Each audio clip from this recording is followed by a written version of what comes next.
সে কি? হ্যাঁ, বাসা তো ফাঁকা দেখছি। আমার মতলব বুঝতে পেরে পাখিটা আমায় ফাঁকি দিল না তো? কিন্তু এ কি করে সম্ভব?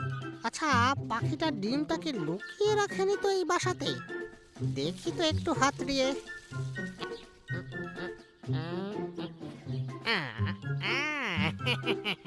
এই তো, এই তো আমার সেই স্বাদের ডিম। কিন্তু এখানে তো দেখছি একটা নয়, দুটো ডিম। আমার যে আর আনন্দ ধরছে না রে। একে একে দুটো ডিম খাবো আমি, দুটো। আরে বাবা, আমার থেকে লুকিয়ে রাখবি? এই তো একটুখানি বাসা, অত কষ্ট করে লুকিয়ে রাখার কি মানে আছে বাবু? হ্যাঁ,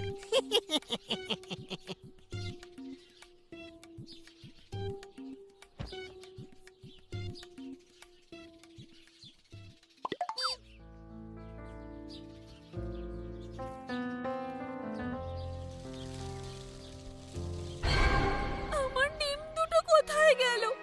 এ আমার কি সর্বনাশ হলো!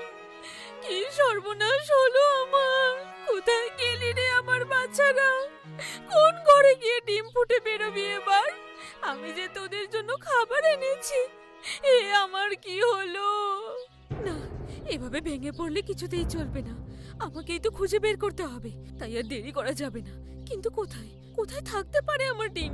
যেখানেই থাকুক আমি গন্ধেই টের পেয়ে যাব।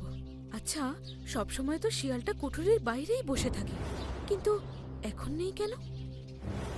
মন বলছে ওই শিয়ালের ডেরাতেই পাবো আমার ছোট্ট সোনাদের।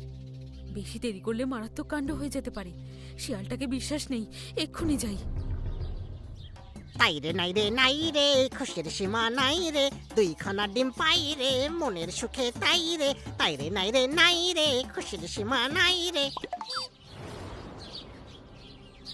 এই তো, যা ভেবেছিলাম ঠিক তাই। এই জানলা থেকেই আমার নাকে আমার স্বাদের ডিম দুটোর গন্ধ আসছে। কুঠুরির ভিতরটা এত অন্ধকার, কিছুই দেখা যাচ্ছে না। কি যে করি! মনে হয় শিয়ালটা কুঠুরির ভিতরেই আছে। ডেকে দেখি একবার। শিয়াল ভায়া, ও শিয়াল ভায়া, শিয়াল ভায়া! আরে, এটা ওই বুলবুলির ডাক না? বুঝেছি, ঠিক টের পেয়ে গেছে আমি এখানে ডিম দুটো রেখেছি। এই হে বাবু, কি চাই? হ্যাঁ, কি চাই মানে?